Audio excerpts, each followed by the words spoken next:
Okay, folks, here we go. Here we go. Let's have a good show. 1B, stand by. Yeah. Yacht, stand. Yeah, Take it. like at midfield. Okay, Just go so right box it now. up. Go to Well, camera 3. 3. Go to the game. Perfect. Just like that. I'll just go ahead. Yep. Graphics 2 is going to be up for the first. Okay. Like it. Go right now. Go to camera 3. Go. Yep. Go to the game. Perfect. Just like that. No music. I'm going to hand to Q. Sophie. Wait for it. Wait for it. Wait for it. On radio in the Canal Zone. All right, guys, mic check. Yep. Go ready. Okay, Ricky, mic. Yep, I am ready. Wait for it. Wait for it. Willie, mic check. Yep, let's go. 1B, stand by. 10, 9, 8, 7, 6, 5, 4, 3, 2, 1, and we're live. Okay, and go for it, guys.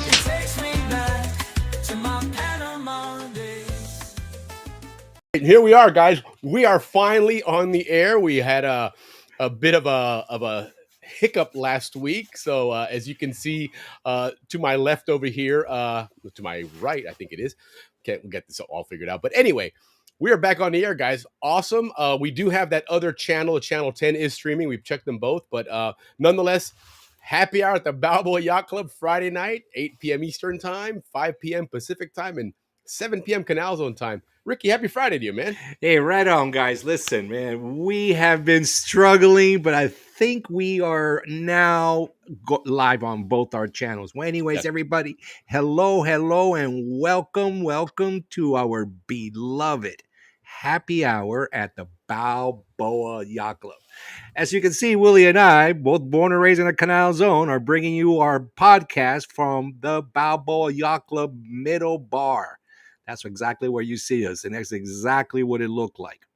Well, guys, I'm Ricky Royal. To my left, Willie Benninghoff, both of us born and raised in the Canal Zone, a.k.a. Paradise on Earth, and also, guys, home of the eighth wonder of the world, and home of the parrot heads. No, I got that wrong again. The mango heads. I knew I was gonna blow it, man. We're the mango Anybody heads. even listen to Jimmy Buffett, but anyway. Yeah. Home of the mango heads, and that's all of us that love Shorty and Slim music. Mm-hmm. Yes, Well, guys, listen. We always start the show with the cheers. Cheers to all of you guys. Salute. And, Absolutely. salute, and on to a good show. Yeah, and absolutely. Listen, guys, again, last week it was streaming to one of the Facebook channels, but that was it. I've met with the studio folks, and I've met with the YouTube folks. I haven't really met with them, but we've corresponded or whatever. Get some tech support on this stuff, and they keep saying that somebody is deleting the show. That we're deleting the show on YouTube. Yeah, and before. And there's not really a we, because I'm the only one that does it. I've created these channels or whatever. Ricky doesn't have access to them, and not whether he wants to or not, but it doesn't do it. I normally program them myself. And even last week, during the week, my dad we were talking. He's like, well, make sure you do this and that, and I'm like, don't worry, Dad, they're on there. I double checked, and I'm talking to the guys at EV Mux, and we got it all straightened out, and it should be good to go. And damn it, if it. I know, but I mean, throughout the week we do, pre-relaunch, we test it, everything works out. 2 minutes before the show starts, poof, they disappear. Yeah. The guy checks the logs and he goes, it's being deleted on YouTube. And I'm like, okay. Right. So the only other conspiracy theory is that somebody hacked into this thing and is deleting our shows, But for what it's worth, tonight, all of a sudden at about 7:48, 7:49, Ricky's like, hey, dude, you're not programmed on there. I was like, yeah, they are, man. I was like, and holy cow, if we didn't check and see, nope, we weren't on. So scrambled and they were on earlier because I posted and put the links on. And so the only way I can get these links is when it actually accepts it in YouTube. I have to go in YouTube to pull the links to share it. Yeah. So it was there, and then all of a sudden it's gone. So Yeah. I don't know what's going on. I think it's just some kind it's of a glitch. really but weird, man. We're on. We launched. I've never been happier in my life. Yes, All right, yes. on, Rich, man. Good to see you Good to guys. see you, Rich, for sure. And Steve up in Georgia, absolutely looking forward to it. Yeah, we are too. We're looking forward to the show. You don't realize how much you miss it doing it every week. And, I was really. I mean, Ricky had to take me off the ledge last week because I was He was livid. Yeah, bitter, man. And I was like, you know what? We've done this for over a year and we've never missed an episode. Almost And 100. We got to like 95 or Yeah, 94. man, But yeah, I was it's quite all right. It's a irritated good by run. it, It was but, a good run. Nonetheless, back And back guys, at we have it a lot again. of we got great content for you. What are the Yep. things Willie and I are focusing on moving forward? We're gonna make this just a canal zone as we can get. And Correct. tonight is gonna Go be back to the basics. back to the basics. So tonight's gonna be a show strictly canal zone. Willie, go ahead, let us know what we doing tonight, brother. Yeah, no, it's gonna be a lot of fun. We the one thing that we were gonna have on last week, Ralph Furlong was gonna join us and talk about that fourth bridge, but he's at the Rays baseball game because tonight's their last home game. So go Rays. Hopefully they'll do well tonight. Well, but we know whose fault it is if they lose. Yeah, exactly. You should have stayed away, right? But nonetheless, the other piece that we were going to do last week is the Canal Zone Dictionary game that we're going to be playing. This, of course, is coming from that Dictionary of the Canal Zone in Panama from Carl Berg, and that's going to be a lot of fun, guys, because there's in that dictionary there are a lot of things that obviously we know. We grew up then and we lived there, but there are a couple of them where maybe you think and you may be surprised at what they actually mean or where the meaning comes from. And then there's some that I think maybe over time the meanings have changed a little bit, where somebody that maybe grew up in the 60s and 70s in a zone, or somebody in the 50s and 60s, some of those words might have had a slightly different meaning or whatnot. But either way, that's going to be a lot of fun. And we're also going to go back to the spill. We haven't done that in a while. Go check out the spill. We're going to go back to this month, September, in 1974. And 75, 50 years. Are you sure? Because I'm looking at it on the screen. It's 74. I hope it's not. That's not the one I sent you. That's the link. We'll do 74, but either one. But we can always find 75. They're always easy to find, of course, on the Panama Canal Museum collection from the University of Florida. So yeah, when we get there, we'll see. We'll see. Yeah, we'll figure that out. Because you could get to the 70. I mean, you would have to go on WhatsApp and get that link that I sent you, if anything. Yeah, well, that's why I opened it front for me. I clicked it on there, and that's what opened for me. Really, so, 74? Yeah. All right. Well, 74 it is. I thought it was either one. They're always good. What the Spillway's always got some cool nostalgic stuff anyway. So, Mark, good to see you on here. Beautiful song that you just put out. I don't know if it was today or not. I saw it, I think today or yesterday. Another great song. So good stuff there. Don't forget, guys, we're going to work on a video for the Christmas song that Mark put out, so we can create another really cool video. Again, compliments of Canal Zone Media Group, which puts out some really, really awesome stuff. But nonetheless, let's go ahead and move on real quick. Sheila, yeah, we're very glad as well. Trust me. You saw the look on Ricky's face when we came on the air. So we are definitely glad to be back on. We missed you guys just 1 week. Oh, we just missed the show. We love doing this, guys. Yeah, it wasn't you guys we missed. It was a show. A lot of the podcasters are always concerned about running out of content. Us? 94, and we've got content for another 2-3 years without a really, and even if, like you said, if we stick to the nostalgia of the Canal Zone, there's plenty of material there. And you guys out there, when you chime in as well, our stories tend to grow from the comments, right? And everybody contributing, which is what makes this show really cool, is the fact that it is a show that engages the audience, and everybody in the audience for the most part lived it, and it's really fun to reminisce it, because of the way it went away. You're also going to learn something from two guys sitting behind a bar. We're going to teach you a little, take you down a Canal Zone memory lane. Yes, and we have finally gotten that down. We now have the look where we are sitting behind the bar here. So we finally guys, check out our background now. You see the boat going through? Yeah, it is actually moving. It does. It's on a short loop. I had HB actually do this for me about a year ago. He went and just set up a camera right there at the yacht club and let it run for about a little bit, but a lot of it didn't have anything on it, and then the ship went through, so I just kind of throw that on a loop. But it's kind of fun to see our Panama Canal in action, right? Guys, truly, when you went to the middle bar like we are right now, and you looked out that window, that's exactly what you saw. That was the view. That was absolutely the view. So there you go. Yeah. And by the way, guys, remember about a month and a half ago, maybe the the floating platform there at the end of the dock there for the boats, it sunk. Well, they've since replaced that. We assume that, oh, okay, well, that's gone now. But no, they quickly replaced that. I mean, that's a lot of people's. Yeah, nice it'd be boats right there, behind so. my head, right over there somewhere. Yeah, that whole thing. I saw pictures where it was half underwater, Mm-hmm. and they managed to repair it and get it up and running quickly. So, yep, it is. yeah. All right, What and all else the way we from got? Rhode Island, Larry. Oh, Larry Cicero, right That's on. Let's right. do some comments. We love comments. Yeah, that's yeah. No, it's one of the things that, again, and I love about this streaming service. It's been kind of a pain in the ass the last few weeks with the with the connection issue, but it's they do connect really well when they do with the different platforms there, and so people can chime in. Like, see, Larry's on Facebook. You see the Facebook logo there, Yeah, and then Mark is on YouTube. You'll see the YouTube logo pop up right there. So. We did try and stream to Twitter as well, but for some reason that one errored out.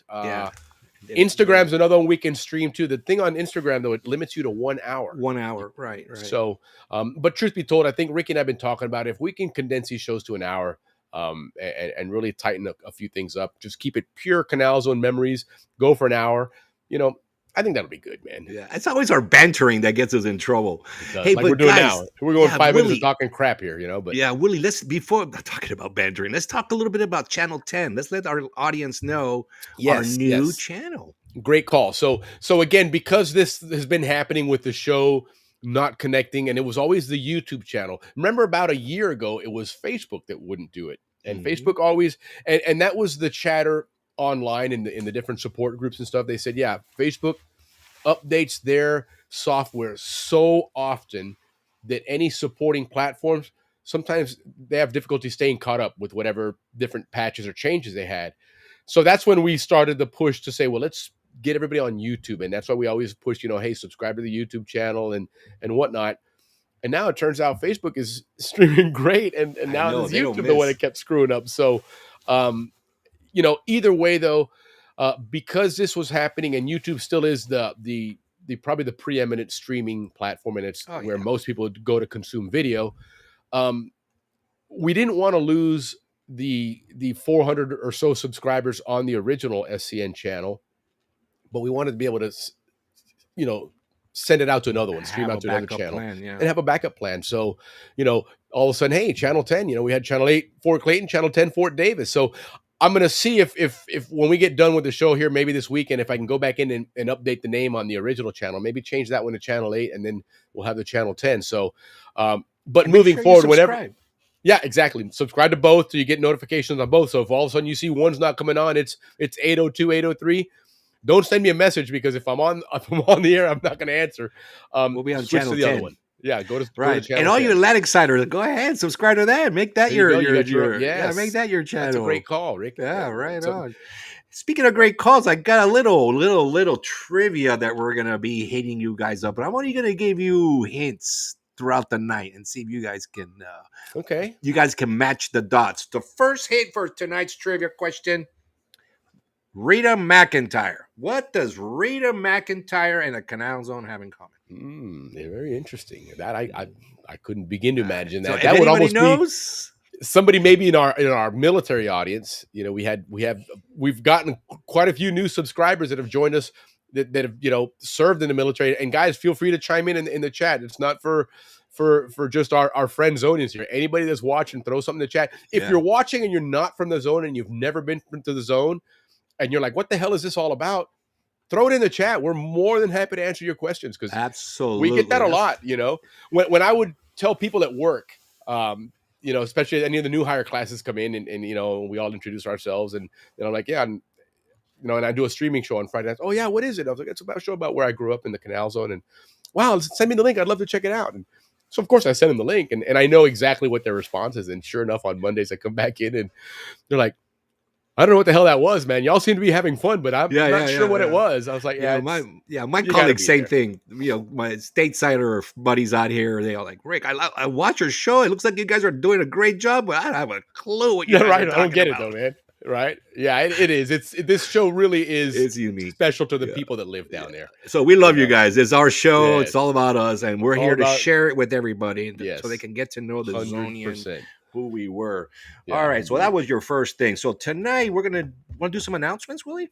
Yeah, absolutely, because we got some stuff here. If you can talk it up here while I pull it up. Yeah, well, the first society, announcement some was that reunions. we We had got- some recent events from the society too that we should have been. Yes, but the working first on. announcement was that we got a new channel 10, Yeah. so 8 and 10 now.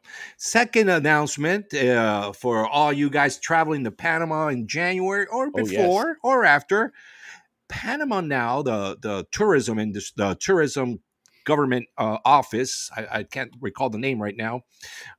There now, when you go to Panama and stay between 3 and 4 days or more, of course, but minimum 3 or 4 days, you're going to get a digital coupon worth more than $500. So a lot of businesses in Panama are going to be participating with this, if not all of them. But so they have to take them. So you'll have a digital coupon for $500 of spending money.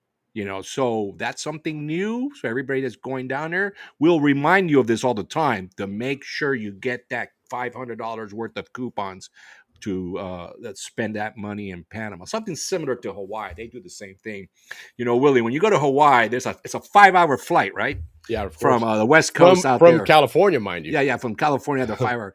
So on the way there, they announced, "Hey, anybody want to apply for a credit card? Easy, no background check, $2,000, right?" Everybody, Heck yeah. boom, right? They had to get their $2,000 and guess what they're going to spend it, all in Hawaii. And they're approved by the time they land in Hawaii. They're like, oh, you got your card? Yeah, they're approved. Believe me, it's a quick thing.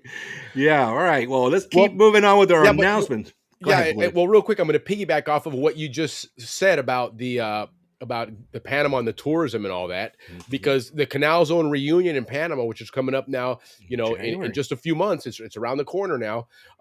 They just put some stuff out there. Let me close this.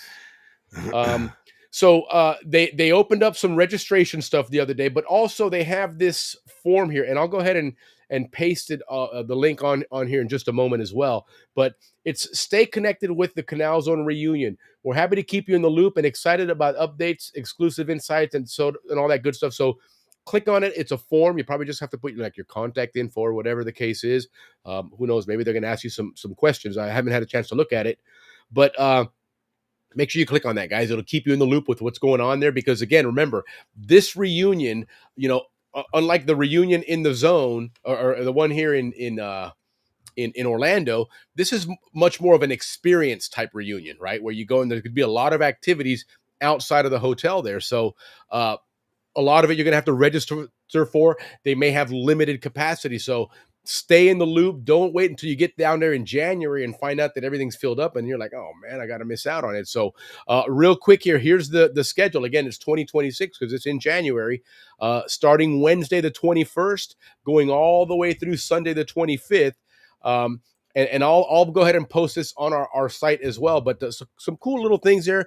They do have the fishing tournament in the morning on Wednesday. They also have something going on in the causeway there.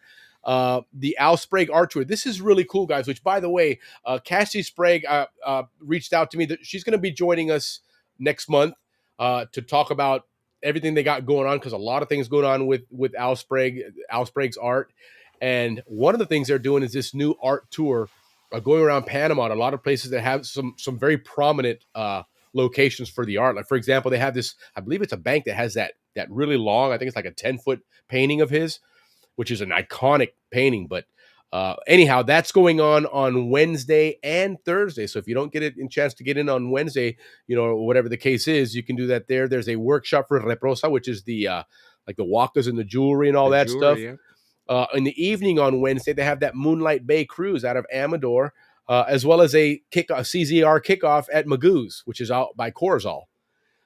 Thursday, you have that northbound canal transit. You have a Summit Botanical Gardens adventure. Again, the Al Sprague art tour and the Reprosa workshop. There is a museum tour as well, the Bio Museum and Casco Viejo, guys. So that one is a fantastic tour, which also goes on Friday. But check that out. Midnight Chicken Coop, which is actually at the Marriott. I believe is that the one in Albrook or Clayton? I believe that might be the one in Clayton. Marriott's the Clayton one. And the Midnight Chicken Coop, that's from my era. There you go. Right on. So good time there, guys. So a lot of cool stuff there. There's a Chiva Parrandera as well on Thursday and again on Friday. Friday, I know the class of 86 is having their reunion dinner.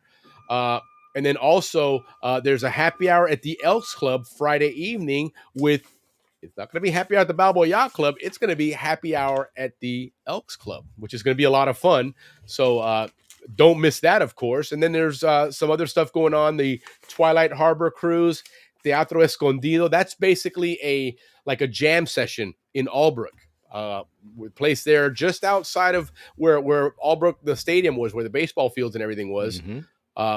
Really, really cool jam session there. In fact, if Mark Ross, if you're watching the show, you've been inquiring about that, I'll send this information to you because I know you've been asking about doing that. So that'll be cool. Mark Ross is now in Nashville. He's big in the music business, and he's in Nashville now. He just moved there. He reached out to me the other day. But anyhow, a lot of cool stuff here, guys. Don't forget on Facebook, Canal Zone Reunion. Look it up, bookmark it. Like their page, and then you'll always get notifications when they update stuff. But make sure you fill out that form, guys, so you stay informed of what they got going on, and they know then that you're connected with them, so they'll start being able to gauge, some better stuff for the group and see what's going on there. But anyhow, that's the Canal Zone Reunion piece. So Right on. Yeah, and then if you guys want to know a little bit more about Panamanian coffee, expensive 3 shit. of the top 4 best coffees in the world. 3 of the top 4 are Panamanian. Of course, number 1, we all know, which has a Canal Zone connection to it, is Hacienda La Esmeralda, which is in Boquete, aka Boquete. They have this this road now, Willie. It's like the coffee highway or something like that, and they're improving it. They're spending a lot of money. Well, because there's money there. Right, and so it's gonna be connecting. It's funny, like here in farms, just north of us, here on 75 in Florida, before you get to the Florida-Georgia border, quite a ways before that, is an area called Ocala. Ocala is horse country. That's where a lot of if your horses aren't raised in Kentucky, they're raised in Ocala. Okay, and you can tell because as soon as you get in that area, the overpasses are very opulent. They got all kinds of trees and greenery and stuff, and everywhere else is just a regular standard interstate overpass. But when you're in Ocala, man, because there's money there. The roads look different, the highways, and that's got to be the same with Boquete, man. They got so much money with that coffee that heck yeah, they can afford to have a good road. No, it's a big industry, and it's also an expat community, and it's also a lot of good food, a lot of good restaurants. Coach Cotton lives up there. There's a lot of expats living up there, and the food is spectacular because it's all organic. Imagine that, the ground where all that food is growing. Oh my God, Well, anyway, and it's a beautiful climate there, guys, because it's nice and cool. It's up in the mountains. It's always in the upper 60s to mid 70s. You wear it's jacket weather, man. It's great. Yeah. Just like San Francisco. That's why I'm wearing a jacket, because it's like that. All right, 3rd place. Also this was from Volcan. So not only is Boquete got good coffee, similar but region, but yeah. 90 plus geisha estates. But those guys they do a lot of they fuse a lot of different vanilla and different tastes into their coffee. And in 4th place, 4th out of the top 4 is called Elida Estates, also from Boquete. So those are the 3 Panamanian coffee makers that are in the top 4 best in the world. And the 2nd place would go to into a Guatemalan. So all Central Americans. So the Central Americans. There you go. Huh? How about that? The Americas is where the best ground is, apparently. Yeah, Finca El Injerto. That's the one in Guatemala. Okay. And I've heard Guatemala's got good coffee. But you know who's not in there? Guatemala's a very mountainous region. The whole country is very mountainous. You know who's not in there? Colombia. How about Costa Rica? Go figure that out. There. Panama. And they've always been known as a traditional coffee countries. Correct. Right? I mean, Colombian coffee, that's synonymous with commercials and coffee, I think they got because they went mega agriculture, mass. It's. I guess you could almost say it like Rolls Royce and Ferrari, and then Ford and GM. Absolutely. Right? Colombia's Ford and GM. They've certainly outproduced Panama when it comes to coffee, for sure. But when But it now comes, yeah, the elite ones, you know, the the Rolls Royces, the boutique, the Ferraris, yeah, boutique ones. yes, Hey, yes. $30,000 for a kilo of Panamanian coffee. Yeah, you better drink $30,000. that Hey, whole damn cup. the Colombian drug cartels are envious of those Yeah, numbers. no kidding, man. No kidding. All That's right, well, funny. if we got listen, we got a little bit of sports update. You Mhm. guys know this is football season for us growing up down there, right? This is when Yeah, the whole Ram and little varsity league and started up. high school, yeah, Yeah, well, Panama, they right now, Panama has football all year round, because they've got so many different weight groups. Where us, it was three, sure, right? Two in the little leagues and then one sure. in the varsity. And Yeah, that was it. and there's not all the different sports you're competing with down there, and the weather's similar all year round. I mean, it may be raining one part in dry season, but you can play football all year long Yeah. easily. Well, the more elite divisions like varsity and the Yeah. heavyweights, they play in the dry season, so they don't play in the mud. But Oh, what is I that do interesting? like what they're doing down there is that the two smallest leagues, and Yeah. when I was growing up, we had a league called Pee Wees, the Pee Wees. So Correct. those are like the 9, 8, 9, 10-year olds. Sure. And then so that league is going on right now, and then the lightweights. So what I Nice. like, Willie, is that they're teaching those boys how to play in the mud the right way, the way we learn how to play football. When you establish fundamentals too. Yeah. At So a I younger think that's a age. great thing going You know on. what's interesting about that, Ricky? I wonder if somebody think about this, right? If they're going year round and the older kids play later in the year, I guess you could call it, right? Or Dry beginning of season. the year, They dry play season. dry season, yeah. But could you play for, I don't know what the oldest of the little leagues is. And when that season's over, your birthday's next month, the next thing you know, you're playing in heavyweights in the dry season. I don't know, but I do interesting. see that all the weight categories have there's four teams that have teams on all the categories. Right. And those are the Balboa Dragons, which used to be the Rams, Yep. the Owls, which right now are the That's the they're the elite Balboa team. Rams of now, right? They're the elite program. Yeah. There's the Braider Raiders. Those guys are also good. A lot of the old Kiwani coaches coach those guys. Okay. A lot of roots and stuff like that play for those teams. And of course, the Kiwani coach, they're always there. Right. But La Salle has a team, and there's these other schools. There's a lot of international schools now in Panama. I mean, a lot. They've figured out a school business template that works down there. Sure do. And they've popped and it's up become everywhere. another avenue for students to leave on scholarships, as we learned from Coach Holland last year, that they're sending these guys to play college football in Mexico a lot, in the United States as well. But the ones that don't cut it in the U.S., you're still offering them an opportunity to go and play collegiate football, get an education by going overseas to Mexico, which is kind of cool. And that's the whole thing. They get an education. They get a college degree. And in Spanish, which is probably even easier for them, Yep. And then last but not least, guys, this is something really that we've been following here on this podcast is this young man from Panama who's going to be the F1. Panama's going to have an F1 pilot eventually. And this young man, 13-year-old, his name is John Mateo. Like I said, 13 years old. And this guy races in Europe in the FIA Karting World Championships. Nice. Okay. Now, from this division, normally a lot of F1, they get to F1 pilots. All the best F1 drivers, because I follow F1 religiously. Yeah, Verstappen.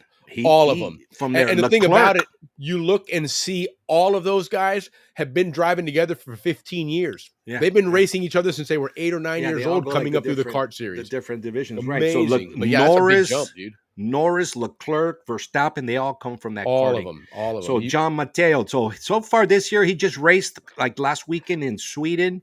Fastest lap, Willie. He had the fastest lap. Nice. And he's the one that had the most position up. He went up 13 positions. Yeah, which is big. Which is huge. Yeah. So, and you know who sponsors him? This kid, Forza Racing. That's F1 level, my friend. Yeah, no kidding. Yeah. So he's going to become a junior racer pretty soon, yeah. a reserve driver, and then he'll eventually maybe get his shot, hopefully, if he continues to advance. And Willie, I bring this up because we always have to have a Canal Zone connection. Now, yeah, of course. Go-karts, for what I remember, for all the history I have, I could be wrong, but I've been behind this because of when my very good friend Jerry Curtis has always been involved with all this stuff. Go-karts started in the Canal Zone, in the Atlantic side, at those Mindy's tracks. I remember when Jerry flat track. the racing flat was. track when Jerry first started racing there. I mean, Yeah. we were 8th or 9th graders, and they already had a big go kart racing teams and stuff like that, and that Sure. was run by Kevin Barsness and Kyle Barsness, his father. Oh, right And we've on. had Kevin on the show. Yeah. And Yeah, he's Kyle about due was to come back. Kyle was actually the champion of all of that because he was Yeah. smaller and he was Sure. lighter, but he was a tough kid. So that's the reason why we mentioned that, because go kart has that canal zone like Sure. football does, like the And and for slide, what it's worth, talking about Cayuco. this guy being possibly an F1 driver eventually, which would be awesome to have Panama represented, because that's the elite level of racing right there. Yeah. But the last week, the NASCAR Mexico, which is the junior to the NASCAR in the United States League, had their race in Panama as well last weekend. So it's Panama's. It's amazing how Panama's really becoming a very prominent country in a lot of ways, not just for the canal. Which is good for them. And sports is not just a baseball country anymore. You're starting to get Correct. a lot of other things on there. And then real quick, going back to your football, there, Steve's mentioning that the peewees to heavyweights up to 50. Yeah, you always did. I mean, listen, my brother, poor thing, played lightweights for 1 year, and then he had to go to heavyweights. And that was always the case. Whereas for me, dude, I could have done weigh-ins with my uniform on, my pads and helmet, and everything. I would never have been even close to not making I the never weight, had weight problems either, man. Right. But real quick, say a Flaquito. few more hellos here. Carlton, good to see you. Yeah, let's do. Oh, Carlton Morris, right on, Yeah. Carlton. Say hi to Sherry. We always love Sherry. We love to say hi to Yeah. Sherry. And Ricky threw out a clue, and we didn't think it would happen this quick, but I am not surprised at all that somebody would figure that out and leave it to somebody who is a Canal Zone musician in his own right. Maybe that could be true. How about this? What does Reba McEntire, Jamie Johnson, and one more, Tim McGraw, and the Canal Zone have in common? Yep. There you go. Maybe. There you go. Mark, listen, Mark's into the music scene, man. He knows. Hey, Pat, I might be going up to Minnesota in June to Minneapolis. There's a flight simulator convention. Hey, there, what's so up, I'm Pat? thinking about doing that, man. So, All right. that'd Well, be wait, come fun. on, more announcements, Willie, before we get carried away. Yep. Listen, What guys. time do you do the Rona Abuelo shot with? There you go. Look at that. Very astute there. Very good eye. He's got the sharp eye there. That's the Amarillo Mount Howler Monkey sauce there. Oh, yeah. You went in front of me. Yeah, right on. Yes, guys. And if you need yeah. a napkin, we have napkins. We have strawberry.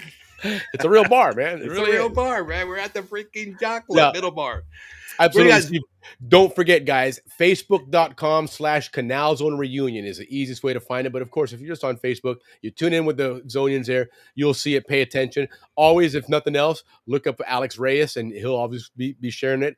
And then, of course, the SCN Canal Zone page, Facebook.com/SCN Canal Zone.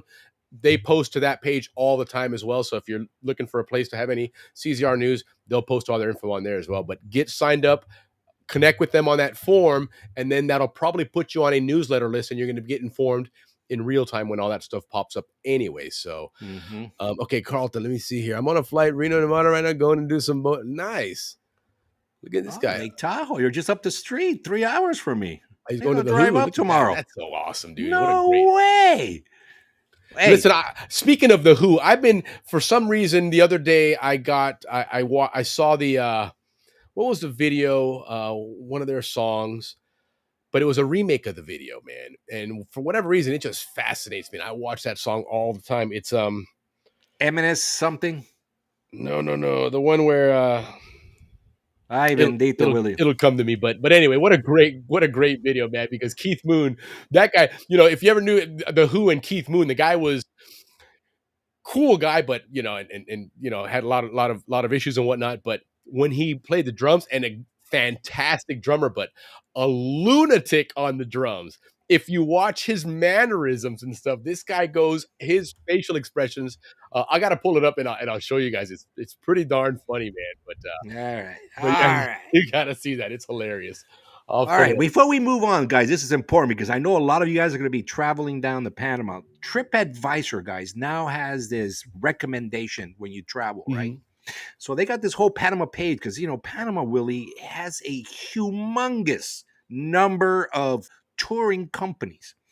And let me tell you, man, the 90% of those touring companies is, what did the Zonians do? Because it's all has to do with our lives. Now, check it out. The top 2 recommendations on TripAdvisor.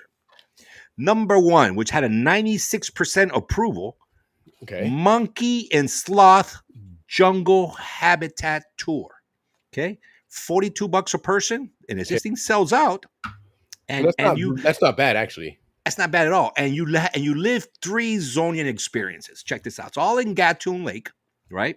The first experience, of course, the motorboat ride out there on the lake, and you see the ships and all that stuff like us, dodging humongous ships. Second thing is you go on a hike, and the third thing is you go on those swings. You know how all the islands have little swings? Right. Yeah. I mean, at least we did that all the time. So that is something we all did in Gatun. Went out there, went to an island, went off a bunch of swings, fought off the freaking caimans. Right. Yeah. And so for $42, you can do that again. And the second thing that they recommended, which had a 97% approval rating, was what they called a half-day tour. Now, this is more like a bus. So they're and it's $67 a person, up to 45 people. And then they're going to take you through Casco Viejo. So you're going to see all that, of course, because it's just absolutely beautiful, you guys, what they've done there. And then you go out to Miraflores, check out the canal, and then you go out to the causeway. Yeah, and then you got to the causeway and go check it out there. So again, that's kind of a Zonian experience there as well. The top That's cool, two, man. and then the third, I'll throw the third because all you guys traveling, that if you're not staying at the hotel where the activities are, and you do stay in the Albrook one, Albrook Mall is one of the most. It's like the third largest mall in the world. Yes, it's the largest in Latin America. It's the largest in Latin America, and it's like one of the most best price mall in the world. Their price points are to sell, not to. Correct. It's all about volume with this mall, yes. right? So if you're looking for good clothes, good deals, save your money. Go to Albrook and it's Mall. right around the corner there in Albrook. So when you're down there for that reunion in January, taking some space in your suitcase to fill it up with stuff, because again, great buys there. Great buys. And hey, real quick, thank you, Carlton. Carlton sent me some stuff here, a list of the songs here, and then of course, in the audience, we got some sharp fans here. The Who, that's exactly it. Watch the video of The Who. This was a remake, but it looks like it's very recent, but obviously it's not, because Keith Moon passed away, a long time ago. But it's hilarious to watch, man, because they are too funny. And there we go. There's Carlton and Sherry, and who is that with them? That's hard to tell. We're too old. I know, but I. Okay, well, you might have to blow it up. Yeah. But anyway, thank you for getting us caught up on that, man. Because I was and we totally apologize for not knowing who it is. By the way, we really apologize with all due respect. It's probably somebody that we all know. Yeah, all right, guys. All right. What are we ready for? We ready for some spillway? You want to go do some diction? Hey, Kathy Kessel, right on. Kathy Kessel with Childbirth Concierge. Oh, yeah. Anybody in Central Florida that is getting ready to have a baby, look them up, guys, because I've learned a lot of things about childbirth and what these folks offer. And Willie, it's almost like a normal thing in that 30-year-old age group. Violet, who's very important in my life, she just had a son, and they did it at home as well, right?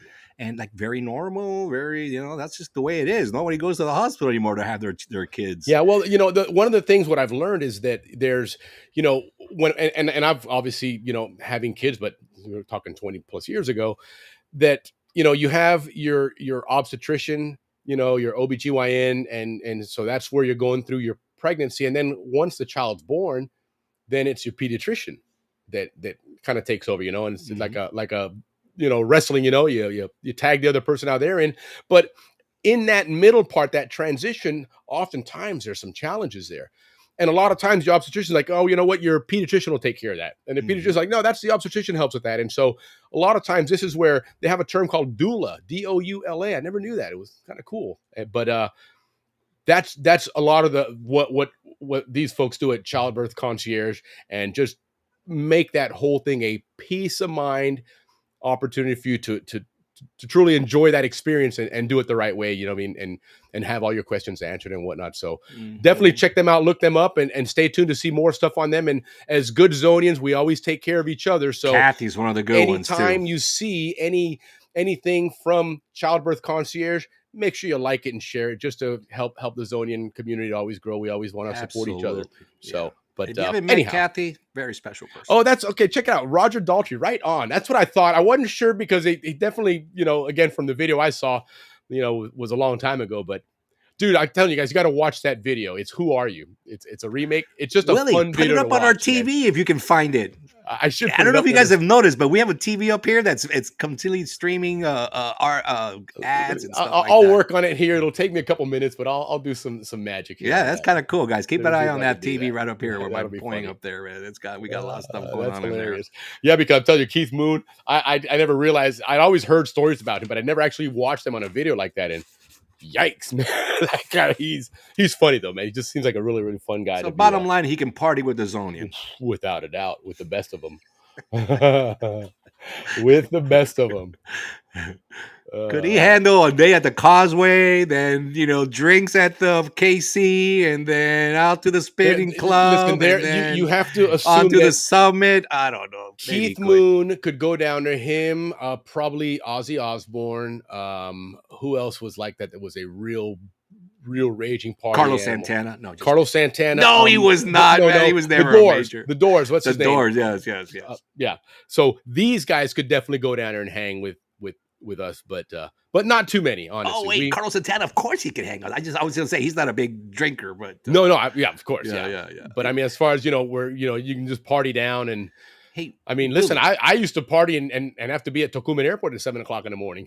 And I'll tell you what, man, after that first flight left, the funny, sometimes the flight would come in at noon from Central America. And on Thursdays and Saturdays, it wouldn't go to Colombia, and then come back in the afternoon. It would just sit there for 4 or 5 hours.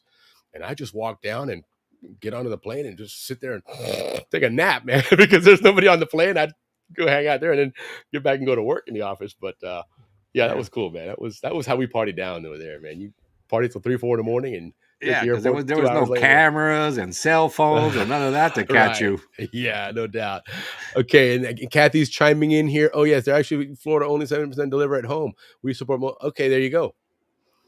And the bottom line is, there's a lot of things. I know, for example, like with my daughter, and I hope I'm not being too personal here, but this apparently is something that a lot of mothers have, especially maybe first-time mothers, is getting the baby to actually latch on and breastfeed. And so that's one of the things that they help with and do that kind of stuff. So yes, he was, man. And even the drumming, man. I mean, if there's anybody that got into playing the drums, this guy did, because he could be just totally normal watching, and he's just kind of kicking with the beat. And all of a sudden when he goes into a rage, you got to see. I'm going to try and put it on here because the facial expressions are absolutely fantastic.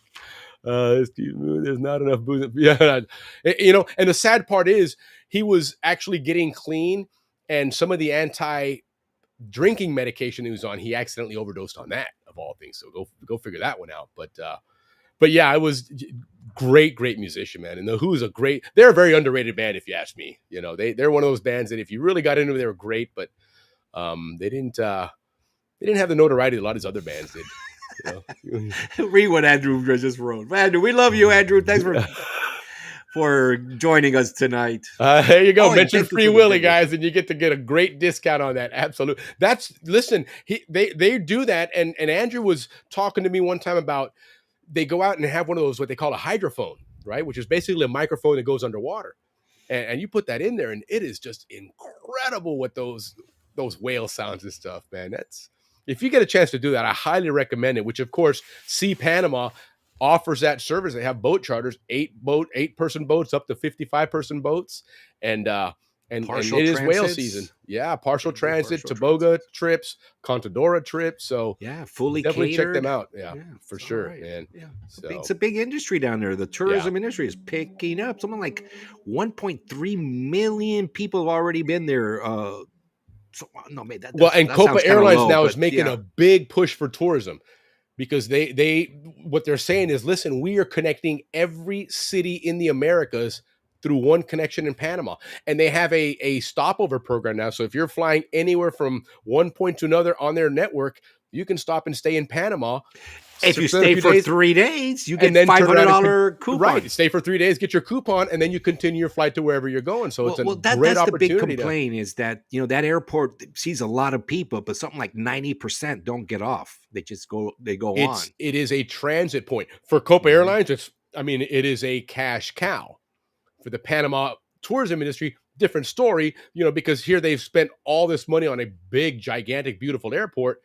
And it's really just a stopover point, But hey, it's success. Copa is buying a lot of airplanes. They have a lot of personnel, a lot of jobs, and everything. So either way, it's for me, having been a former Copa Airlines employee myself, when they had one aircraft, it's amazing to see. With amazing. You were there when they only had one plane. They had one 737 HP 873. Back then was Air Panama.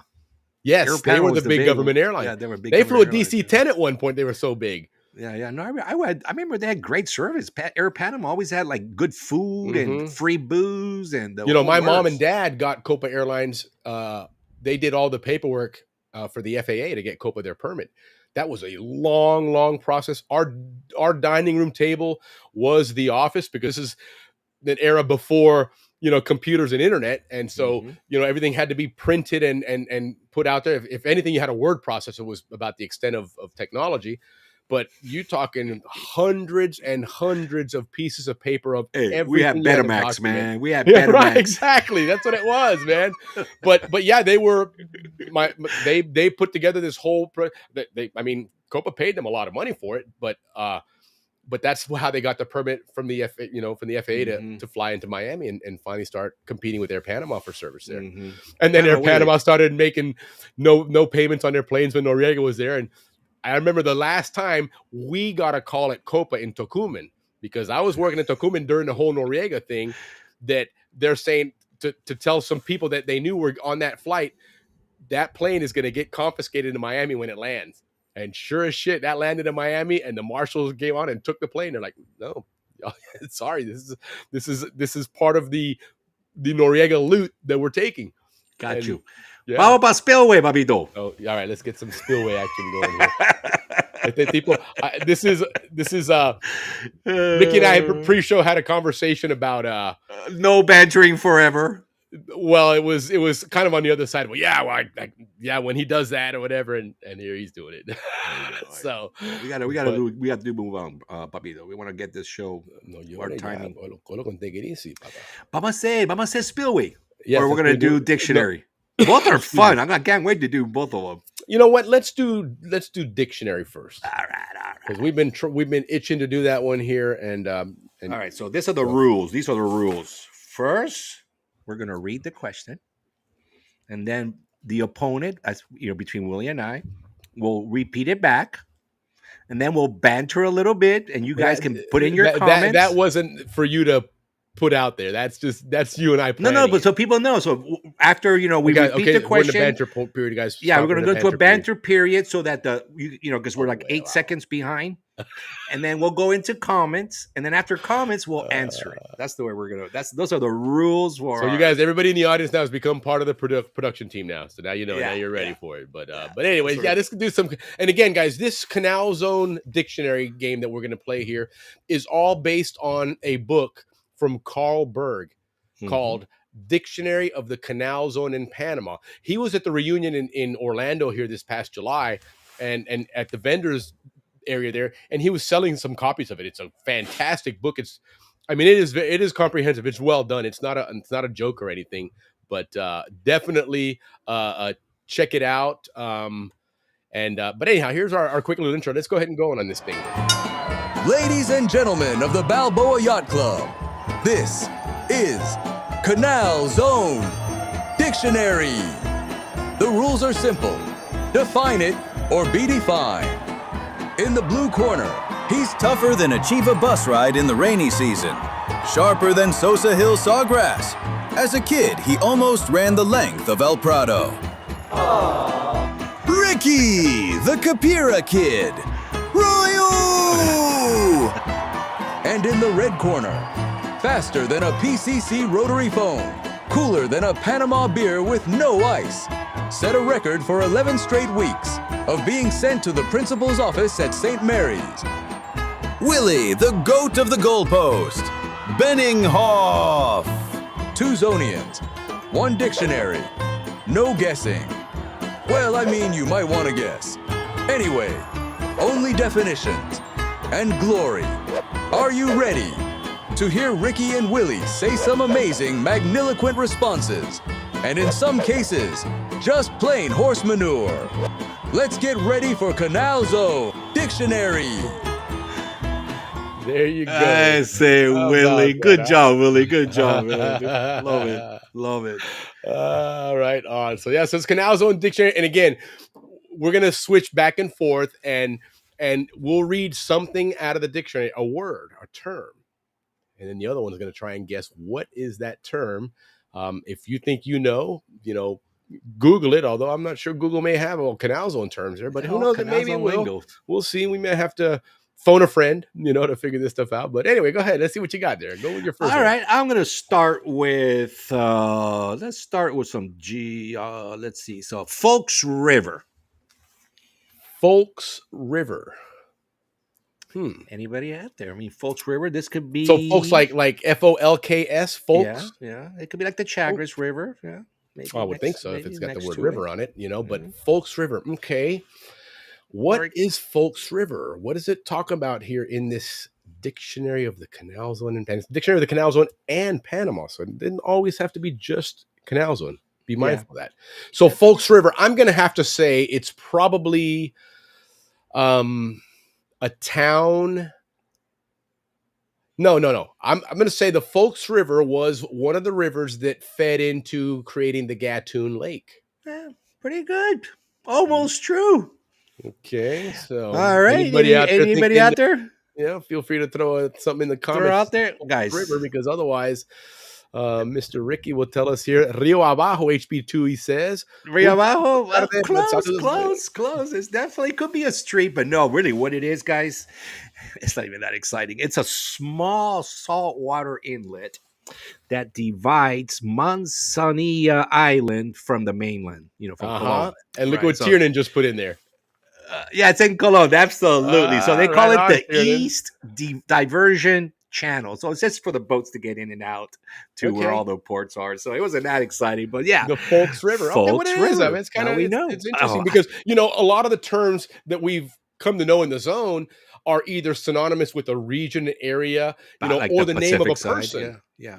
But folks, just I don't remember loved hearing it. anybody with the name Folks, in any of our, Dave Dahlstrom talks or anything. So, hey, it'd be interesting to find out where that came Folks from. River. And we love talking about the Atlantic side. The more we learn, the better it is. And now you have your Channel 10. Chagres River. Close. So absolutely. All right, Willie, your turn, bro. Your turn. All right, guys. So here I have one here, and we're gonna see, Ricky, if you know what Piedra number 1 is. Of course, I know what that is. When Roberto Duran hit Ken Buchanan under the belt, man, that was the Piedra number 1 that made him a champion. See or no? No. It's not Roberto Duran hitting people in the nether regions, but Piedra number 1. So obviously, when we think canal, you're thinking of excavations and whatnot, right? So let's kind of figure out what that is. But Piedra number 1 is damn Mike. I would say, and is this thing like on a pedestal so that we can all enjoy, and it has like this little hole in it that we can see where they would stick the dynamites through at the top of the admin building? Because that's when I first saw this, that's what I thought it was, that big giant rock on the admin. No, that's not it. That's good. So good I'm call, 0 for but I thought 2. It was. Yep, 0 for 2 on this one. That's all right. So Willie and I don't know the answers of each other. We correct. We don't know. The boulder at the admin, but that's right. HB2, good thinking that we were all thinking great minds think alike, but no, that wasn't it. No. So shunkies. So what is the that one then? So Piedra number 1 is I didn't do that. I don't know where that came from, but our hacker. Yes, he's infiltrated the studio too. But no, Piedra number 1 is a survey marker rock the French engineers carved near Culebra. Oh, the French So the rock. French did this, and it's interesting that it's piedra number 1. Obviously, piedra meaning rock number 1, but it's in Culebra, which is Culebra is in the middle of the canal, on either end of it, right? Because it Started from the middle then. Yeah, And it either worked that out. or maybe they were working their way that way or something. So that's what piedra number 1 You is. would go like this, right? Right? Right. Yeah. Well, anyway, the French had their way, right? And speaking of the French, now they want to build the railroad in Panama. So they They're need in a little serious redemption. negotiations. Yeah, they need a little redemption on I their didn't engineering. think about it that way. That's exactly what that is. They I want like- some They do want to get a little redemption because you know what? All the talk has always been. Who was the originator of the canals as far as The global Des? canals go? Was The the Des? French with the Suez Yeah, Canal, yeah. and they came in. It was an utter failure. United States comes in and does it, and then after they get out, China comes in and starts doing their thing, and France like, well, what about us, man?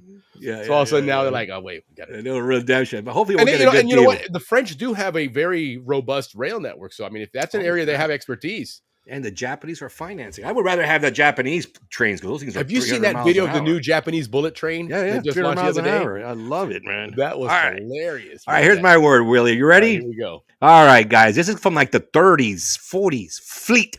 F-L-I-T. Fleet. F-L-I-T. Fleet. What is Holy fleet? cow, Fleet. And he said it was from the 30s or 40s. So look Yeah, at Ricky. right back then, Ricky's always rooting for the audience because he's already given clues before the question comes out. Oh, he's I throwing know. clues. He loves that. See, Ricky's listen. If you ever have a secret on something you guys are going to Don't win, tell me, man. Ricky. Don't tell me. Because I He- promise I it's won't like an tell it. anybody. Oh yeah, it's in the vault, right? Yeah. Okay, Fleet. What is Fleet? Fleet. Anybody out there? Fleet. F-L-I-T. Fleet. Fleet. I mean, the Could be an word comes. insect. It sounds Could be an nautical, but that insect. would be EET. Could be. An Yeah, and if insect. this one, if you bought a vowel here, Carlton, it would be the I'd like to I. buy a vowel. I'd like to buy a K. No. Just All kidding. right. Frank's saying it's bug spray. Okay. Perhaps, Frank. Hey, right on, Frank. Perhaps. Okay, well, I'm gonna throw my chips over here with Frank then. All gonna right, go with all right, bug all spray. right. I'm not good at. I gave it away. Absolutely right, Willie. It was a liquid insecticide. Canal Zone. We love liquid insecticides. Sprayed from a bottle instead of the back of a truck. Now this thing would kill ants, spiders, mosquitoes, wasps, cockroaches, scorpions. All our buddies that live with us. Yes, exactly. That's what everybody has to remember. If they want to move back to Panama, you're going to be living with all those little Right. buddies. That's the way Even it a is. small bird. man. Heck yeah, that shit'll kill anything down there. Apparently. Yeah, that man. God, I wonder how our pets did with all that shit sprayed around. But that's what Fleet is, guys. F-L-I-T, a liquid insecticide sprayed. From a bottle. Look, Bijan word for a run fast. Hey, we got a Fleet logo. Hey, Rob, we got a Fleet. Here come the cops. We got a Fleet. Hey, that's true. That would work. I should have said that. Fleet. Also Bye, called bye, Baygon. go. Yeah. Yes, indeed. All right, so that was Fleet. Okay? That was Fleet. man. All That's right, my here we word. go. So, what is? You're gonna think you know this because you'll know part of this word. Everybody should know part of this word. But what is bohío soldado? I would say out at the Soldado. spinning club, those back torpedoes in the back where they had the barbecue, and we were able to go use them whenever. You would put up your hammock, use the barbecue. No, At the spinning club? yeah, those bohemios back there, the best party freaking spot in the Not Canal even Zone. close. Not even close. No, Bohío soldado. What are we thinking? Bohío soldado.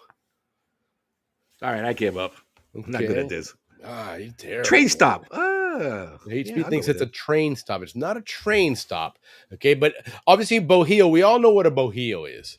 Okay. Soldado. I mean, what is soldado? soldier, though. Soldier. We got a lot of military down in Guardia Panama. soldier. I mean, a Guardia bohío. Oh, a garita. Oh, that's not bad. That would have been a good guess. I mean, obviously I know the answer, but Tiernan says a speed bump.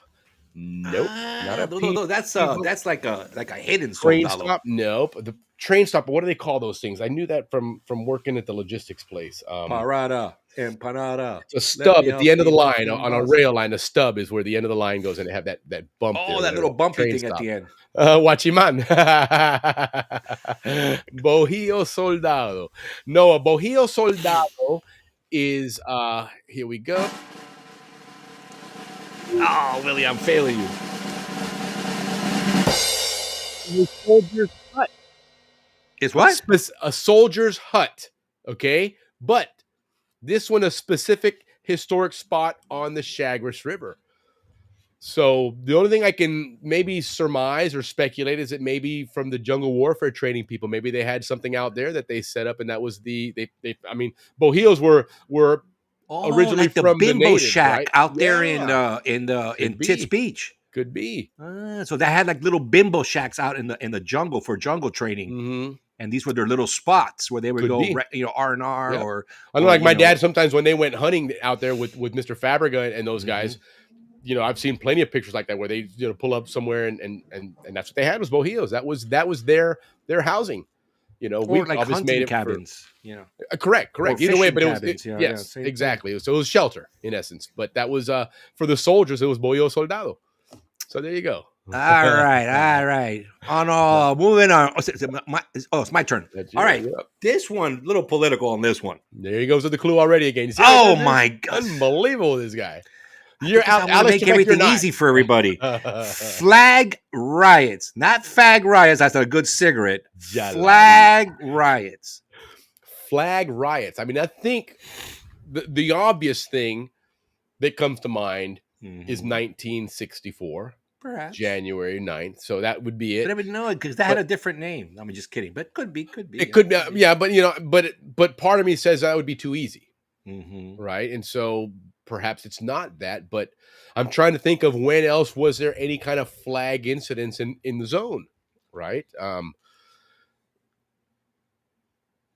Anybody? Bueller, hello? The only other time I know that there was a controversy that I can remember that comes fresh on my mind, and we're coming up on one of those anniversaries here next month, is the opening of the Thatcher Ferry Bridge. Perhaps you're getting. Remember, they had to run up there and put the flags up there. Yeah. But or it could be the controversy for that Chinese lookout right there past the bridge on the other side. Look at Ricky's itching to participate as well, and then he's going to make sure he wins somehow. Wink, wink, right? But he didn't know yet. All right, here it goes. You guys are right. It's the 1964 riots, but that's the way the Canal Zone called it, the flag riots. They didn't call because it that was the initial controversy, wasn't it? Yeah, and then now they're coming out with that the flag wasn't ripped after all. Isn't that something? 50 years. Oh, well, not 50 years, but more, right? More than that, because it was 40, 60 plus years. Yeah. Oh, by the way, the flag wasn't ripped. Really? Yeah. Oh, yeah. We just found that out. They did. I guess they're restitching it or they're putting it back together or something like that. But anyways, when that information came out, the China flag in Amador. Now, listen, man. If China had gotten away with it, maybe if they upped the ante a little bit more, they would have gotten away with it. They wanted the embassy would have been right there in the front, right smack where Andy used to live. I think it was on the same hill where the F-minus. And you got to think about this, guys, from the standpoint of playing the political game. What a genius move that would have been, because you are totally sticking it to the U.S. if the Chinese embassy is front and center at the entrance to the canal. Right exactly, man. That would just be that'd be hard to swallow, man. So thank God they didn't do that. There was a politician named Coches. I forget I think that's his last name. He's the one that saved that. Yes, that's right. He's the one that said no, you can't do this, man. Yep. So that was under Varela. Right. Varela was like a cool dude. I don't know why he went so anti-US. Well, wait, Willie, you and I had this conversation yesterday. He got the bag. Yeah, that's it. So Willie and I were like, "Hey, Willie, man, what if they offer us money to take a certain a certain view?" We're like, "We'll take it." Oh, last night we were cracking up because he's like, "Man, what if they offer a bag of money?" I'm like, "Well, listen, I think that the Jingwang channel here in the former Balboa is a fantastic place. I think it's awesome, these guys." Right, because we were trying to find out who could be hacking us. And we do talk a lot of bad about China, so we thought maybe the Chinese are hacking us. Yeah. Yeah, so now all of a sudden we're like, oh, we're just so pro China, man, that we don't even Amador, we don't call it that anymore. We call it Wing Cheng Wei and stuff, you know. So, All right. but All right, anyhow, Willie, what do you got next? What all do you right, got next so on your here we go. list? This one y'all gonna think you know this, but I guarantee you'll be wrong on this. All right, let's Okay, see. Normally. Cucaracha formation. Of course. What are you The talking about? cucaracha Playing for the Reds. That's what formation. that was one of our plays to the right. If you guys remember the Cucaracha formation? No? Maybe not. I don't know about that. I know that like for Rams, we had white offense and blue offense. Yeah, White I offense know, was first string, Cucaracha blue offense. offense was second string. Yeah.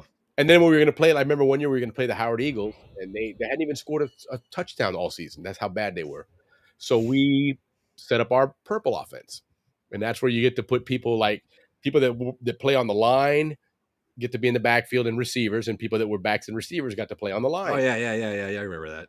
And I got to play quarterback. And I remember that first snap, I turned around with that ball, and the running back, whoever the hell he was standing there looking at me instead of running to the hole. And I right into you. freeze. No, we look at each other. Neither one of us move. And next, we get gobbled up, man. And blue offense, get back in there. That was it. We lasted one play. Get the hell out of there, man. So was I right? Was it the Cucaracha thing? It is not the cucaracha. It is not the formation. So what is it? Cucaracha formation. We digressed big time on that one, didn't we? So what do you guys think? Cucaracha formation. What is that? And I'll be like Ricky now. I'll give you a clue. Okay. Cucaracha formation was blamed for a lot of bad things that went on in the canal early on. Okay.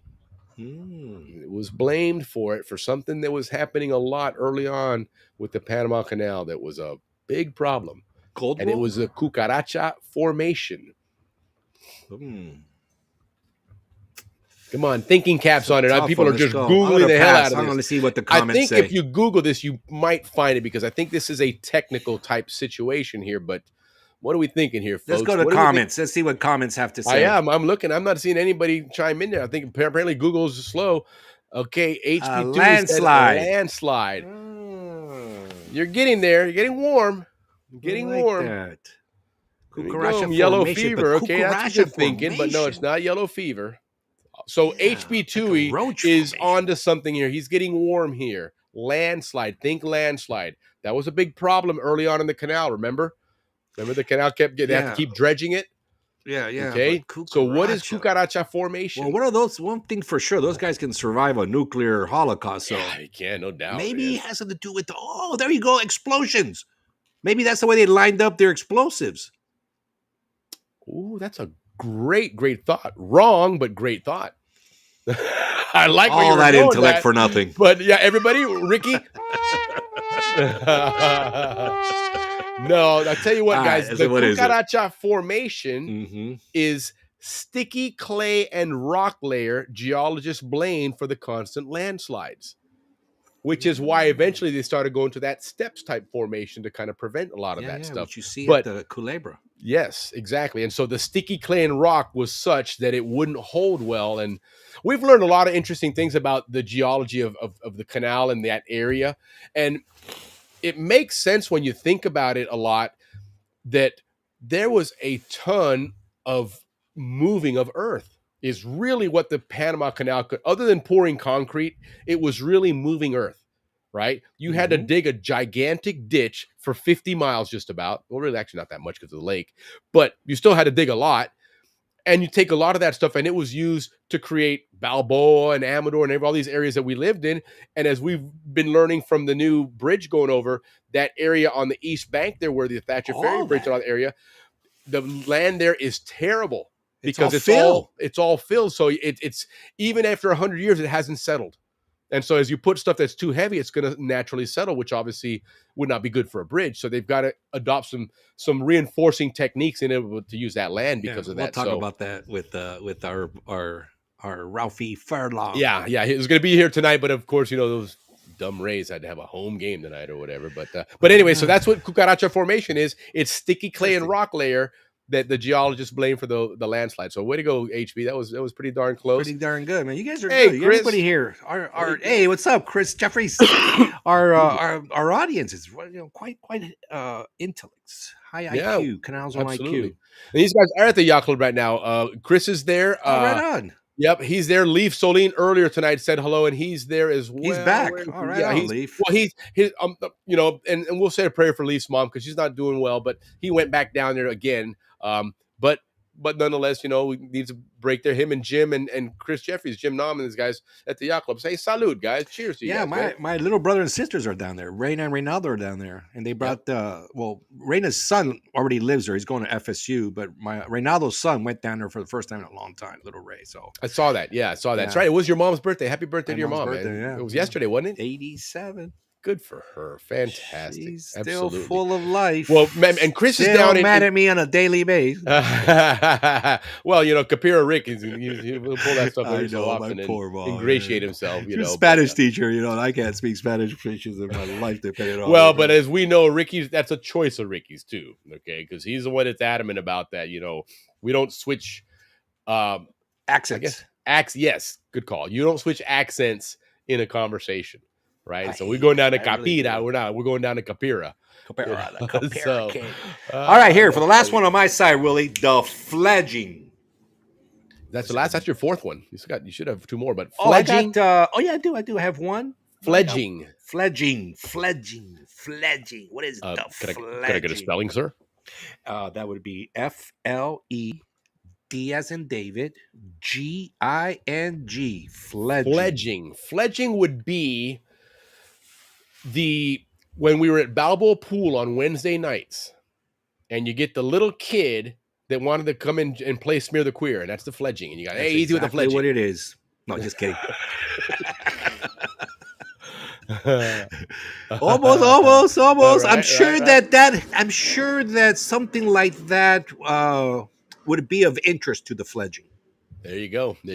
And look, somebody's giving your mom a happy birthday wish. Right Hey, on. thanks, man. Thanks. My mom appreciates that, man. She The loves steps happy to birthdays. reduce landslides. The fledging is the steps to reduce land. Look at this guy, man. He's doing a little continuation there, right? He's been studying a lot of engineering. Yeah, this is another, obviously, Dave Dahlstrom is our Canal Zone historian, but HB Tui is right there. He doesn't right shortchange there. the history Yeah. either. And HB obviously is our Canal Zone thespian. We've had many thespians here, but HB has had quite a bit of success. He's been on the Hallmark Channel, has Mystery Island, which is a mini series, a drama mystery series. And they've had two of them now, and he's been on both of them. So it's really cool. It's cool to watch somebody that you know from growing up in the zone and whatnot and hanging out, and then all of a sudden you see him on TV, which that in itself is really cool. And then you see him bust out with a British accent. You're like, right on. Look at this guy being all British and acting there. So if you get a chance, guys, get on the Hallmark. Go to the Hallmark Plus channel. And remember, as HB gave us that inside track, sign up for a 7-day free trial. Watch the two miniseries, binge watch them, and then, cancel it. But it's cool to watch, man. So good for you, HB. We're going to have HB on because we want to do, again, going back to the zone there and talking about, a lot of the plays. And, the zone had quite a few actors, quite a few thespians and lots. That would be a lot of fun to do. Was it the United Way? Every year they had a big production. Right. Yeah, absolutely. And in the past, we've talked about that, and some of the people that are on it, people, everybody that we grew up with, just about had a role. Yes. And, I know, like the Bales. They're very, very active, and Coach Bales, in addition to being a great coach all around in sports, because he was my baseball coach. He wasn't my football coach, but he was my baseball coach. But he plays in a band still today. It's awesome to watch him play in a band, and obviously he's very much an actor. I think 2 years ago, didn't they have that play at the reunion, or 2 or 3 years ago? And it was very, very well received. It was a play about the Canal Zone, and he played a big part in that as well. So, but anyway, fledging. Donna Hester says it's birds leaving nests for the first time. Oh, sorry, Willie. Okay. I should just let you do that because we always. No, we're good. We always birds leaving.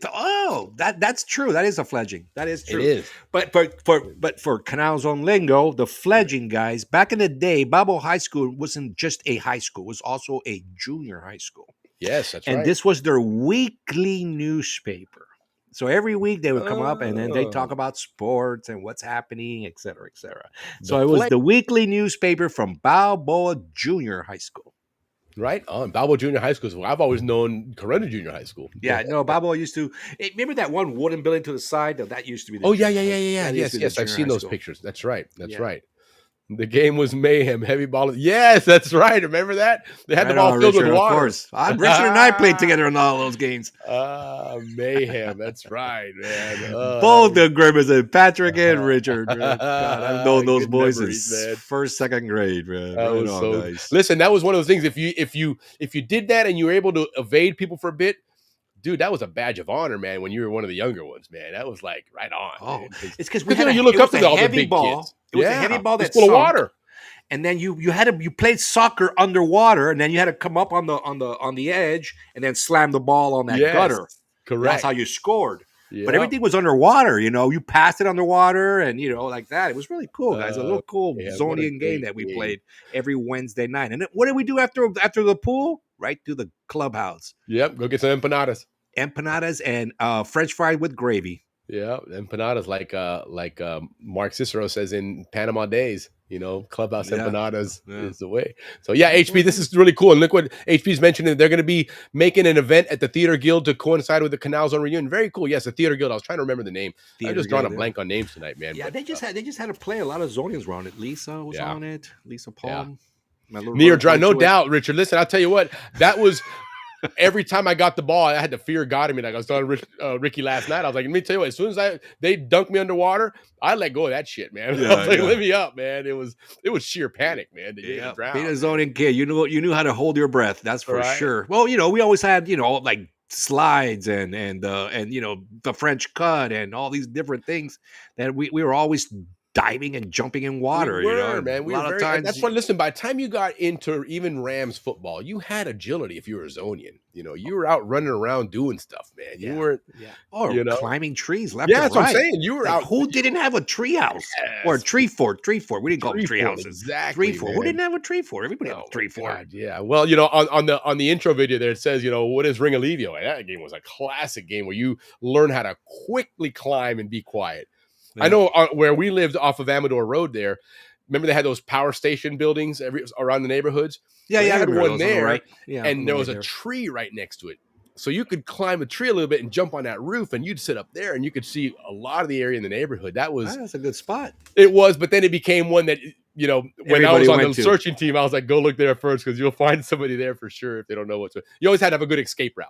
Yeah. And that's what, to your point, makes it so agile is that they spot you, well, they still got to tag you. And you make a jump off that building and take off. That should be like an event at the reunion or something. Have instead of a cornhole, do a Ringo Levio freaking tournament. That was the best, man. Because if you knew you were playing Ring Alivio tonight, you're in the afternoon scouting some areas, man. You might even pile some stuff up somewhere to create a spot to hide somewhere, man. It was And then on the off nights from Ringo Levio, we played Kick the Can, and that was also huge. Yep.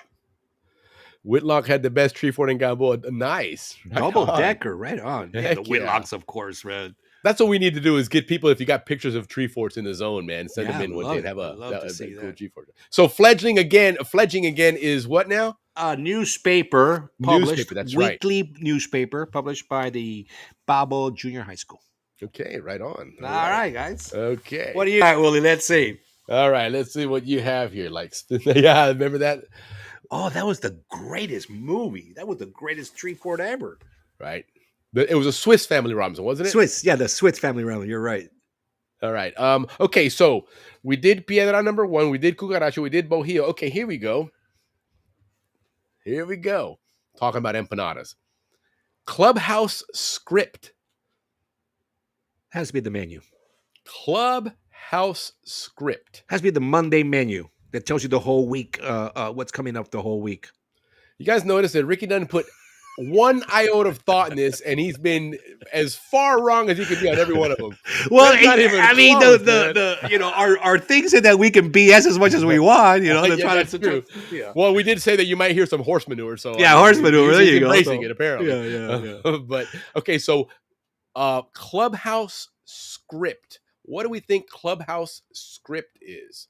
Ricky thinks it's a menu. He put a lot of thought into that too, so he thinks it's a menu. Well, I'll tell you, it's not a menu. All right. Okay. But It definitely had to do with the clubhouse. It was, I mean, without a doubt. I mean, the name there was 100% synonymous with the clubhouse. What is a clubhouse script? What do you guys think? What did they have like a choir that they sang, and then they had a script of something to sing from? Or Maybe. maybe Welcome to the Canal Zone Clubhouse. How can I help you? Was that the clubhouse script? Actually, nobody even said that. You just got your tray, you ordered your Right. stuff, There was and no you greeter. There was no went down clubhouse the greeter. line, pay your 25 cents or whatever it was. So HP thinks it's when you aren't feeling good and need a prescription of fries and landslide of grass. Let me tell you what, that's the only way to eat fries, brother. That's the only way. God man. almighty, that was delicious, man. Oof, I taste that right now, brother. But no, that's not it either. The bowling alley had good fries too, guys. Yes, yes, and they were the thicker fries, man. You know, it was And they also had the beer machines at the bowling alley. Dude, the bowling. I used to love going to bowling alley and playing All of us. pinball there, Yeah, we man. all grew God, up I used there, to love man. playing pinball at that bowling alley, especially the big Superman machine. Because that all was a El big Prado machine. kids loved the bowling alley, right? Right? We all hung out there, yeah. It was definitely the place to go. But okay, so clubhouse script. Last call for anybody. What is the clubhouse script? Okay, here we Coupons. go. Coupons you could use like cash at the clubhouse. Look at this guy. Paper Garrett. coupons once used in zone clubhouses for meals. Way to What? go, Right on, Garrett, man. Absolutely. Let's Well, so that's about 10 now. Good words you guys are all learning. yeah, not bad. Well, you guys probably already knew them, but I'm learning. All All right, for You got one more, my Ricky. Your for last my one. closing, Willie, I just stuck to the F's instead of going to the whole Yeah, dictionary I got and trying you. to I find got you. I stuck to the F's. All right. Frangipani Avenue. Who was Frangipani, or what is Frangipani Avenue, or what's up with Frangipani? What's the story on Frangipani, folks? Okay, so I always remember that name because I always thought that was one of those cool sounding names, and everybody threw it know. out there, whatever. Especially the cops. If your parents was a cop, you learned a lot about the street terms and names of the places, locations, because they heard stories constantly about it. You know, it's going down Frangipani, and you know when you get down to Frangipani, and they got this guy here, and we're walking the beat over there, and this, that, and the other. So I know where Frangipani is. I know that was right at the end of the train station, the Panama train station. Mm-hmm. If you got to the end of it there, right past the Theater Guild, and you made that right, that was Frangipani. Right? Correct. Right there at the limits. But what he's asking is what's the story on it, not where it was. Not Right. where it was, right? What is a Frangipani? What's is Frangipani? Where'd that name come from? What does it mean? Get this, that, and the other. An HB2E, a tree, and also the road by Corundu Francis's. Oh, really? That's what it means in French? Francis Patties? No way. I believe it because I thought the same thing. It's got to be French. I almost thought it was Italian, but it had to be French. All right, guys. It's what it is he's right. He's correct. It's a tropical tree related to the oleander. Now, the cool thing about this tree that they grow as much as 20 feet is that they're as wide as they are tall. So you'll see these all over Panama. And the bark has this sticky, toxic substance to it. And its branches, this is the beautiful part, its branches have these fragrant flowers, which each flower having 5 spreading petals. And they come in all different colors: white, pink, yellow, blue, light blue, plumeria. It's like a plumeria, you're right. Very similar to the plumeria. And that is what a frangipani is, guys. So it's very common in the Canal Zone. A lot of frangipani trees there. Yep. And you know where you see a lot of them is actually in Gamboa. And, right on. And you know what else you see in Gamboa, Willie, that is, as an architect, we like to use, what do you call that? That purple plant. Oh my God, how could I forget? Violet? Bougainvilleas.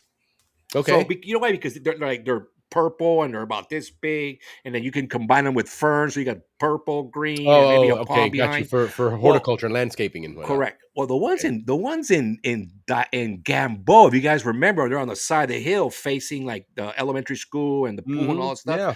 Those bougainvilleas were like also 20 feet wide, 20 feet tall. You could almost live inside of those freaking bougainvilleas. I remember in our house on Amador Road, the house in between, we lived initially on Amador Road, and then we moved over to Bougainvillea Street, which was around the corner there. Yeah, that's another popular street. Yeah. But behind us was where the MacArthurs lived, Ruthie and Dickie and these guys.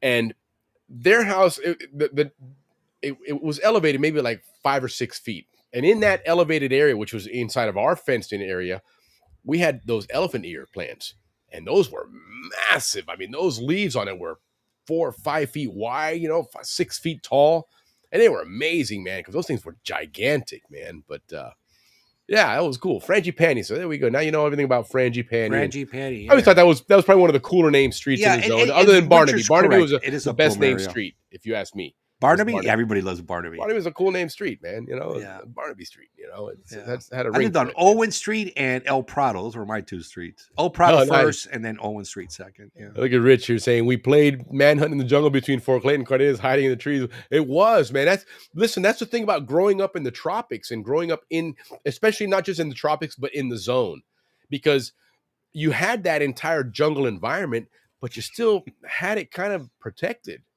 right? And I don't know what you're talking about, man. We were amongst but we were poisonous we were frogs, always, snakes. yeah, but you know what? scorpions. My point is that we could leave, and our parents would let us go and wander, and you were safe. You didn't have. No, we were worry about definitely safe. Yeah, You know, we were taking. I mean, again, I've said this before. Me and Tony DeLuca and my brother at 5, 6 years old, living there in Balboa, going behind the elementary school up in the jungles there for hours. Hey, man, we knew all the trails. Whoever would chase us, we lose them quickly because we knew all the different trails and how to get Yes. around those jungles. Yep. So yeah, good luck trying to chase one of the Zonian boy through a jungle. Yeah, for sure. Lead him right to man. the dungeon. Throw him into that bat cave. That's exactly it. El Prado. Yeah, El it was, Prado, man. yeah. It was. You had a sense of adventure from a very young age. Yeah. You had that independence, and it was second grade. We were going. Yeah, up there, you know? listen, I moved to Amador Road going into first grade. So that tells me that going up into the jungles with Tony DeLuca when we were neighbors was when I was in kindergarten. There's no way in hell I would have let my kids in kindergarten wander off into a jungle like that. Hell no. Hell no. Yeah. Well, we're lucky. We're lucky. That's why it's paradise on earth, you know. Growing up a Zonian, man, that's the privilege of it. So, all right, well, last one then, okay? Yeah. And this is mine here, and this is going to be an interesting one as well, but see if you guys can come up with it. There was an earlier clue on something else that, if you paid attention, will be similar to this. But here you go, guys. What is a...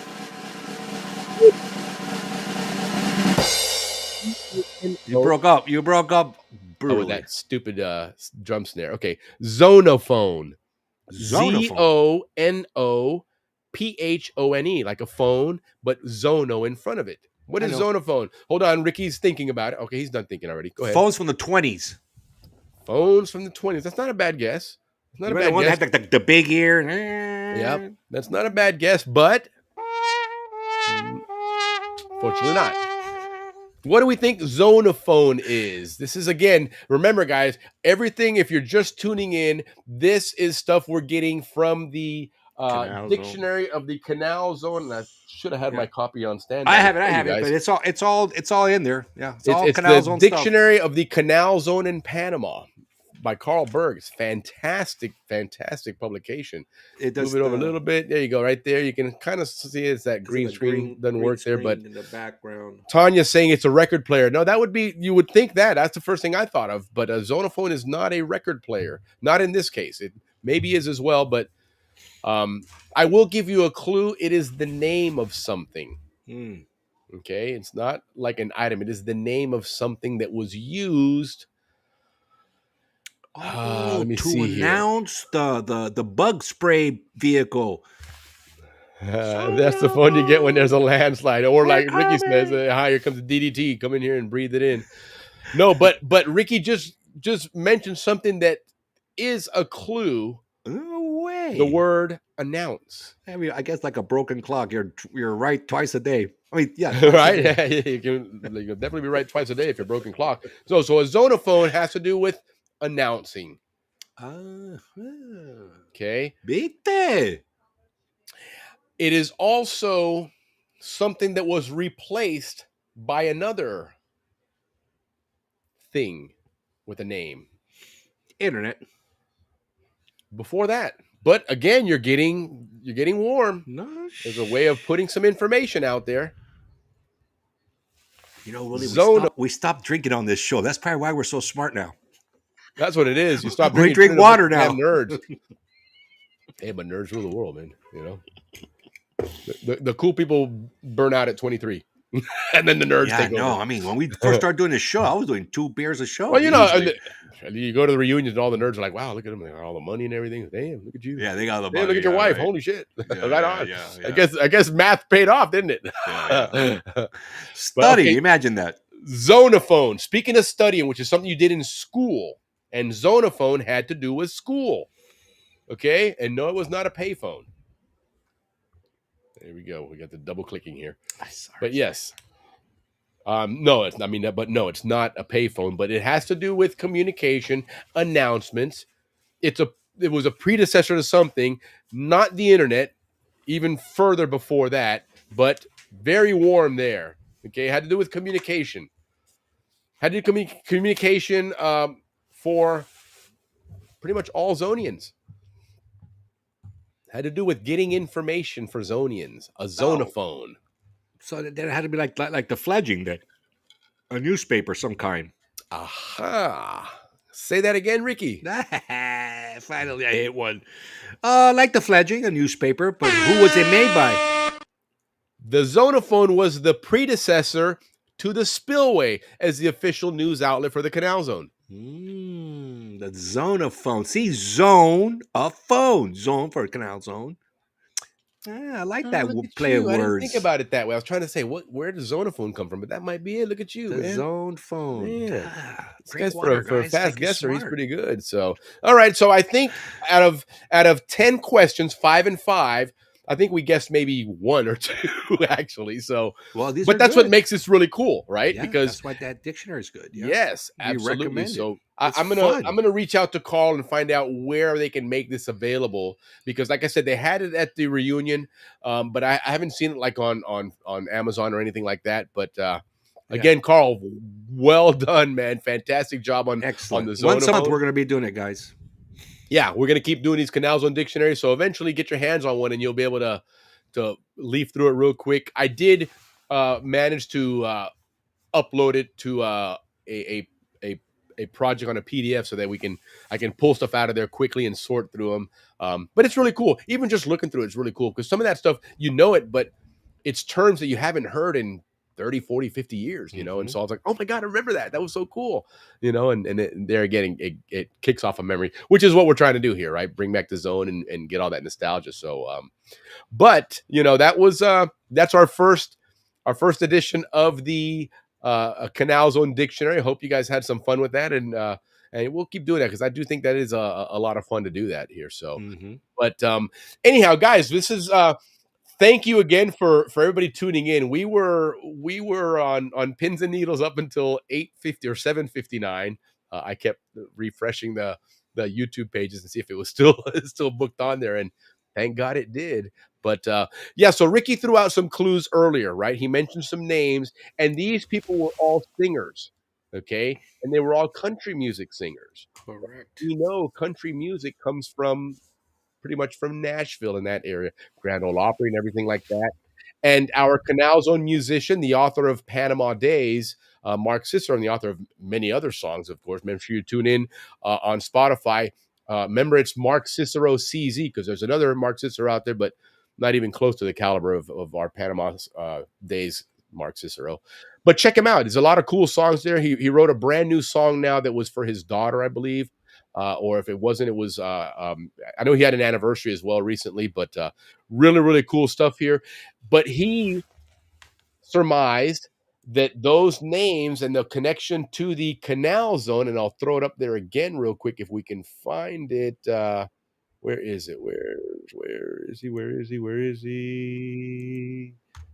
See him somewhere here. Let's keep scrolling. There we go.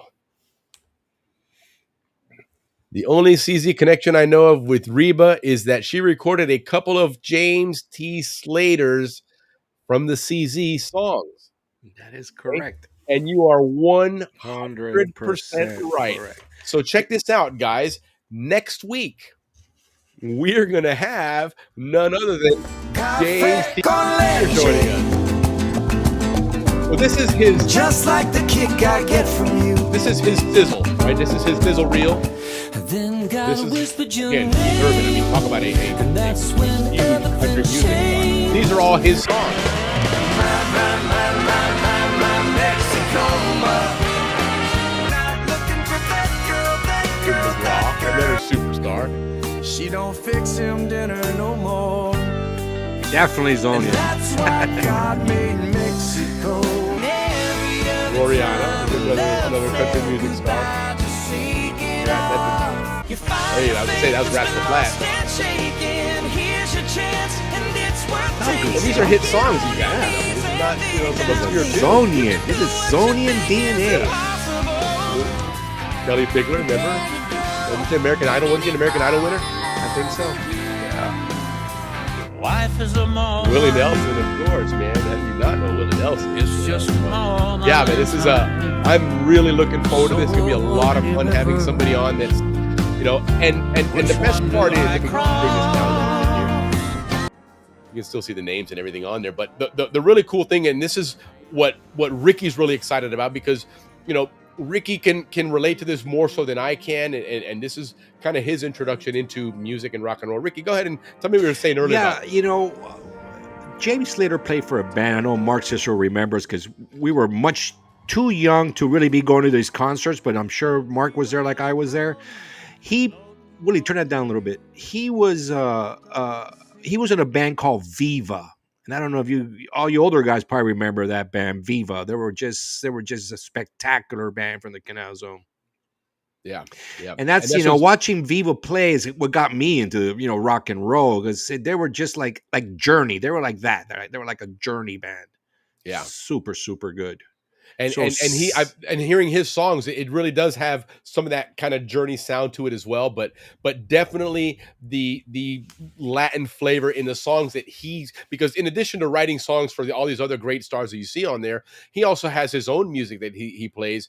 And there's a really cool song about a guayabera. So I think Ricky and I will be sporting our guayaberas next week, and in honor of James Slater. So anyway, guys, it's going to be a really, really fun show. This guy is a big time Zonian, and he's excited to be here and join us as well. And he was looking forward to reminiscing with us about his days in the zone, and then of course what he's done since then. He's up there in Nashville, and I mean, the names that you see on the screen there speak for themselves, man. So that's gonna be a great. I'm really excited for that one, and the cool thing is that he was just really very happy to do. He's like, yeah, I'd love to do that, guys. It sounds like a great idea. That guy's busy. I mean, totally busy, and he's being cooperative. He was going to join us tonight. He's a great human being. So he was going to be here tonight, and then we were talking 2 weeks ago, and he says, "Hey, I have a reunion I have to go to, but we'll be done by 7:30."